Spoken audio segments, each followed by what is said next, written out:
Dr. Jim. Thank you very much. Those were kind words. I tell you, this is an awful hard act to follow the general. But I tell you, for one, I'm getting off my duff and I'm going to start doing some stuff.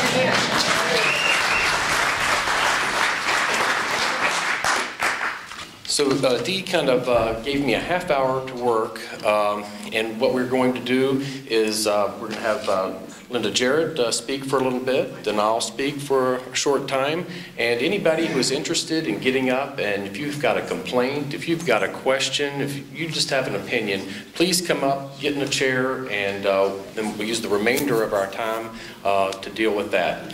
And we've got a half hour, and by golly, I'm going to make this end in a half hour, I promise.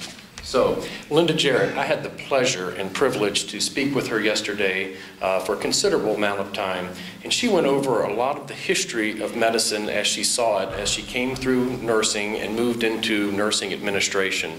She has a lot of wonderful insights into the history of medicine and how we have gotten here. I look forward to hearing her speech, and with no further ado, Linda Jarrett.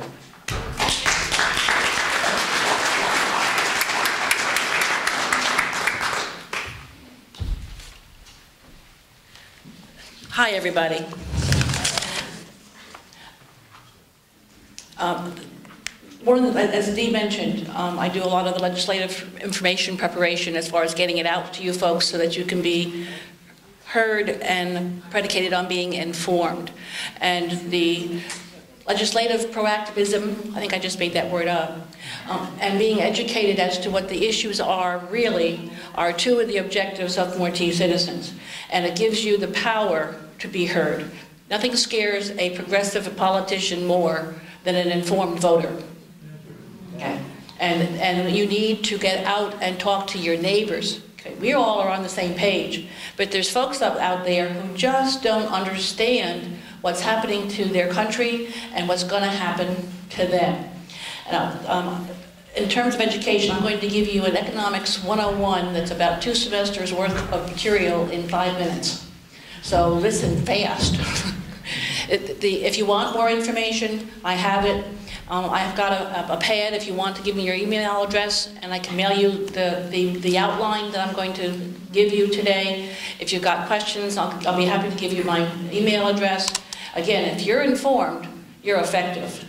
So it's the events to make sure people are knowing we're here and doing. It's education so that we're informed, and it's letting the people who are passing the laws, whether it's in committee or it's up for a final vote, know that you're out there and that you know what's going on and what you want and why.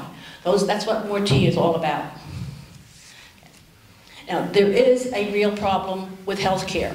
It is not the care crisis that President Obama would like you to think it is, but there is a problem with rising costs. Every time health care costs go up, some more people can't afford insurance. And that is a real problem. What people don't understand is that most of the rising cost problem has its roots in government. And my opening statement is from Ronald Reagan. Government is not the solution to our problem. Government is the problem. Just a couple of quick things for you to know. Mandated insurance policy inclusions. We have gone from 250, both state and federal mandated inclusions and health care insurance coverage in 1980 to over 1,000 now. And every time they require an insurance company to provide a particular coverage, they have to create a pool of money from which the claims are paid, which translates directly into higher premiums.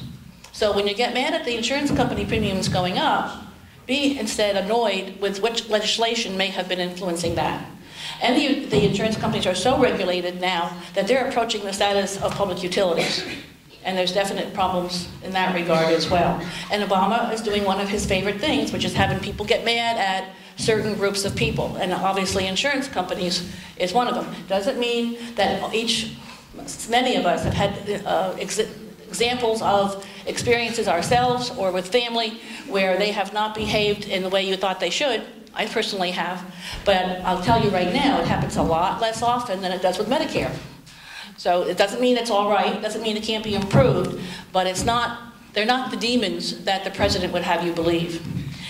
One very quick example, in New York State, about 1986 or so, I got notice in the mail that my 105 employees for whom I was responsible for buying health insurance coverage, that our premiums were going to go up 50%.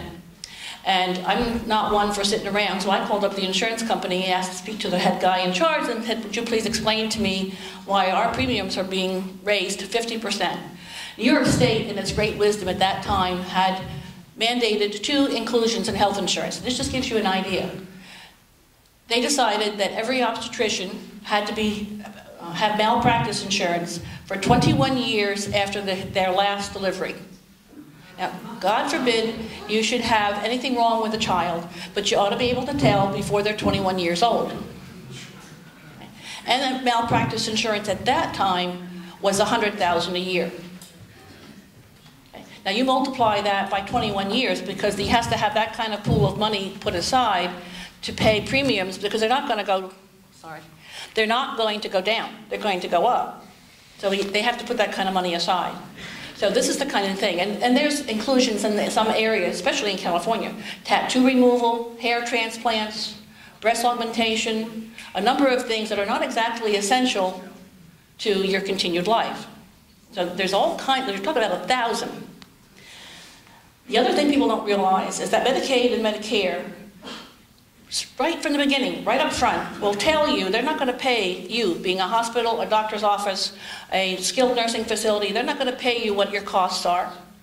When I left New York State, as one example, they were using 1984 costs for reimbursement basis, and that was in the year 2000. So somebody's got to make up the difference, and it goes back to the insurance companies, which goes into their premiums. Then you get into the cost of regulation. This is the thing that is the elephant in the room that nobody talks about. An incredible amount of regulation that costs a lot of money. Now, my last 25 years, I was very fortunate to work with an administrator who knew that my nursing staff was critical to the quality of care we provided. And every time a new batch of regs came in, we would sit down, and the topic of conversation was to be, how are we going to find the money to implement these regulations with the given that you can't touch my bursting budget? I got to have my staff, they've got to be properly paid, because that's what we're here to do.